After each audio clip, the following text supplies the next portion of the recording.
আরেকটি মজার ব্যাপার আমি আপনাদের সামনে তুলে ধরতে চাই। সেটা হলো মুহাম্মদুর রাসূলুল্লাহ সাল্লাল্লাহু আলাইহি ওয়াসাল্লামের জন্ম দিবস, জন্ম তারিখ সম্পর্কে বিখ্যাত ঐতিহাসিকদের মধ্যে মতানৈক্য রয়েছে। কারো মতে তিনি রবিউল আউয়ালের 16 তারিখে জন্মগ্রহণ করেছেন, কেউ কেউ বলেন তিনি রবিউল আউয়ালের 18 তারিখে জন্মগ্রহণ করেছেন, কেউ কেউ বলেন তিনি রবিউল আউয়ালের 9 তারিখে জন্মগ্রহণ করেছেন। আরও কয়েকটি 5টি মত রয়েছে। এর মধ্যে রবিউল আউয়ালের 12 তারিখে তিনি জন্মগ্রহণ করেছেন, এটি একটি দুর্বল মত। পরবর্তীতে যারা জ্যোতির্বিজ্ঞান নিয়ে গবেষণা করেছে, বড় বড় জ্যোতির্বিজ্ঞানীরা, তাদের মধ্যে রয়েছে মাহমুদ বাশা, মানসুর ফাউজি, এসব বড় বড় জ্যোতির্বিজ্ঞানীরা যারা এই ব্যাপারটি নিয়ে গবেষণা করে, তারিখ নিয়ে, সূর্য চন্দ্রের সময় নিয়ে যারা গবেষণা করে, তারা গবেষণা করে আবিষ্কার করেছে 571 খ্রিস্টাব্দে 12 এপ্রিল আল্লাহর নবী জন্মগ্রহণ করেছেন। এ অনুযায়ী ওই দিনটি হয় সোমবার। আল্লাহর নবী সোমবারে জন্মগ্রহণ করেছেন, এতে কারো কোনো দ্বিমত নাই। কথাটা খুব ভালো করে বুঝবেন। আল্লাহর নবী সোমবারে জন্মগ্রহণ করেছেন, এতেও কারো কোনো দ্বিমত নাই। আল্লাহর নবী রবিউল আউয়াল মাসে জন্মগ্রহণ করেছেন, এতেও ঐতিহাসিকগণ একমত, সম্মতি রয়েছে। আর ওই 571 খ্রিস্টাব্দের 22 এপ্রিল সোমবার হয়। জ্যোতির্বিজ্ঞানীরা গবেষণা করে দেখেছে ওই বছরের রবিউল আউয়াল মাসের 12 তারিখে কোনো সোমবার নাই, 9 তারিখে সোমবার রয়েছে। এই দৃষ্টিকোণ থেকে এখন গবেষণায় উঠে এসেছে আল্লাহর নবীর জন্ম তারিখ নিয়ে সবচাইতে বিশুদ্ধতম মত হলো তিনি 9 রবিউল আউয়াল জন্মগ্রহণ করেছেন।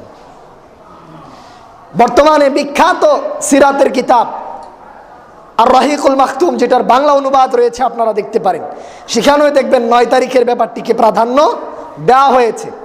তাহলে আল্লাহর নবী 12 তারিখে জন্মগ্রহণ করেছেন, এটি একটি দুর্বল মত।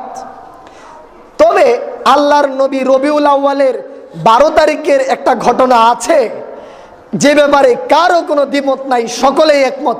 সেটি হলো ওই দিন আল্লাহর নবীর মৃত্যু দিবস। 12ই রবিউল আউয়াল আল্লাহর নবী পৃথিবী থেকে বিদায় নিয়েছেন, এতে কোনো সাহাবীর দ্বিমত নাই, কোনো উম্মতে মুহাম্মাদির কোনো আলেমের দ্বিমত নাই।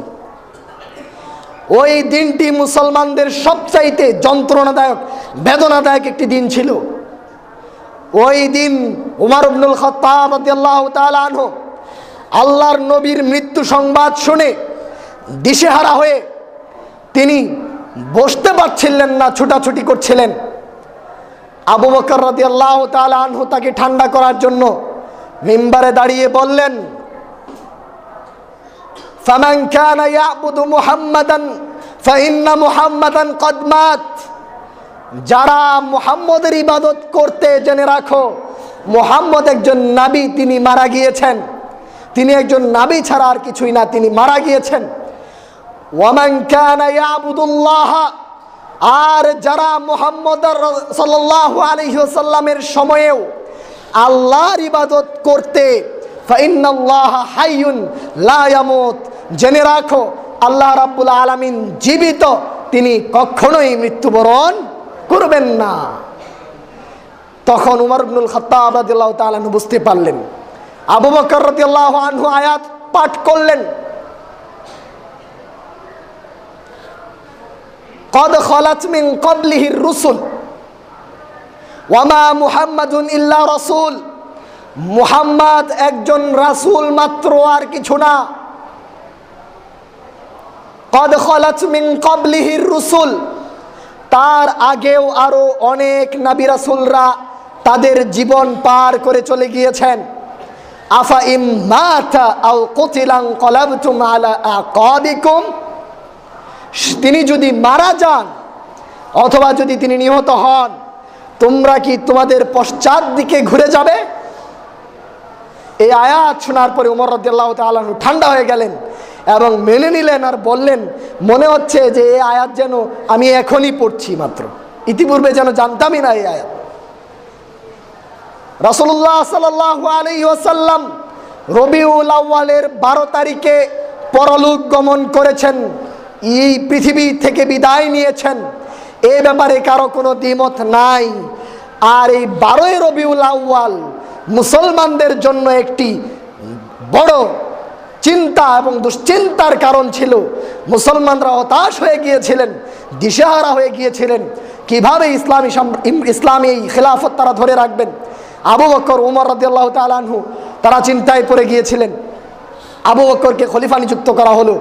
এই দুশ্চিন্তার, এত কষ্টের, বেদনার একটি দিনকে আজকে এক শ্রেণীর মুসলমানরা আনন্দের, উল্লাসের দিন হিসেবে বানিয়েছে।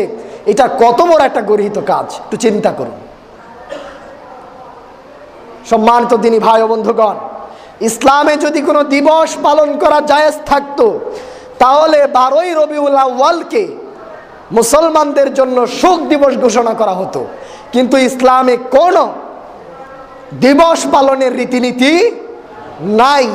যতটুকু কোরআন সুন্নায় আছে এর বাইরে কোনো দিনে আনন্দ উল্লাস করা যাবে না।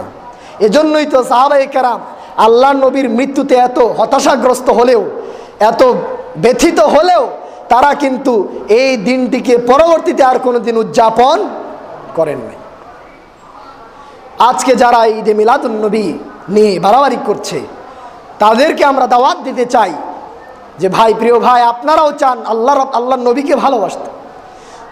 আপনাদের মনের কথা ঠিক আছে যে আমরা আল্লাহর নবীকে ভালোবাসি, এই এতটুকুতে আপনাদেরকে সাধুবাদ জানাই যে আপনারা আল্লাহর নবীকে ভালোবাসতে চিন্তা ভাবনা করছেন। কিন্তু আল্লাহর নবীর ভালোবাসা যেন তার দেখানো পথে হয়, এর বাইরে যেন না হয়। একটা টিয়া পাখি ধরলেন যার অনেক লম্বা ঠোঁট। টিয়া পাখির এই লম্বা ঠোঁট থাকবে, এটাই কিন্তু স্বাভাবিক। আপনি তাকে ধরে আদর করে ভালোবেসে ঠোঁটটা কেটে দিলেন, আপনি কি তাকে ভালোবাসলেন না তার ক্ষতি করলেন? একইভাবে আজকে আমাদের এই ভাইয়েরা বিপদগামী হয়ে যাচ্ছে। এইভাবে আল্লাহর নবীর ভালোবাসার দিকটা ঠিক ছিল, কিন্তু তার বহিঃপ্রকাশের মাধ্যমগুলো ঠিক নয়। এখানে বিদআত ঢুকে যাচ্ছে। এই বিদআতের পরিণতি অত্যন্ত ভয়াবহ। আল্লাহর নবী বলেছেন, সহিহ বুখারীর হাদিস, মান আহদাসা ফি আমরিনা হাযা মা লাইসা মিনহু ফাহুয়া রাদ্দুন। আমাদের এই দিনের ভিতরে এমন কোনো আমল যদি কেউ চালু করে নতুনভাবে, যার অস্তিত্ব ইতিপূর্বে ছিল না, যে ব্যাপারে আমাদের কোনো দিক নির্দেশনা নেই, ফাহুয়া রাদ্দুন, এটা প্রত্যাখ্যাত, অগ্রহণযোগ্য, পরিত্যাজ্য। কখনো এটি আল্লাহর কাছে গ্রহণযোগ্য আমল বলে বিবেচিত হবে না। সম্মানিত দিনী ভাই ও বন্ধুগণ, এই বিদআতের পরিণতি কিয়ামতের মাঠে খুব ভয়াবহ হবে।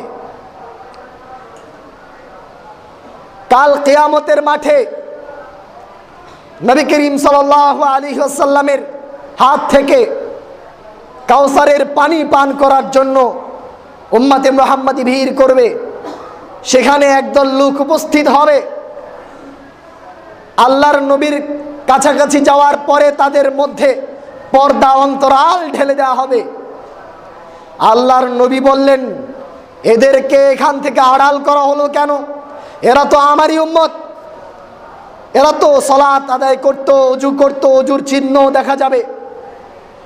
আল্লাহর নবীর কথার পর বলা হবে, নবী আপনি জানেন না, আপনার পরবর্তীতে এরা আপনার দিনের ভিতরে কি পরিবর্তন সাধন করেছে আপনি জানেন না? আল্লাহর নবী এই কথা জানার পরে বলবেন, সুহকান সুহকান লিমান গায়্যারা বাদি। আজকে দূর হয়ে যাক, দূর হয়ে যাও তারা যারা আমার পরে আমার দিনকে পরিবর্ধন করেছো, আমার দিনকে যারা আসল অবস্থা থেকে সরিয়ে নিয়েছো, নিত্য নতুন বিদআত আবিষ্কার করেছো, নিত্য নতুন আমল আবিষ্কার করেছো, তারা আজকে এখান থেকে দূর হয়ে যাও, দূর হয়ে যাও। বিদাতীদের এই ভয়াবহ পরিণতিকাল কিয়ামতের মাঠে হবে। আল্লাহ রাব্বুল আলামিন আমাদেরকে এই বিদাত থেকে দূর, বহু দূর যেন আল্লাহ তাআলা আমাদের সরিয়ে দেন। আল্লাহ রাব্বুল আলামিন যেন আমাদেরকে সুন্নাতের উপরে পূর্ণ তাবেদার হওয়ার তৌফিক দান করেন। আল্লাহ রাব্বুল আলামিন যেন আল্লাহর নবীর আনুগত্যের উপরে অটল থাকার তৌফিক দান করেন।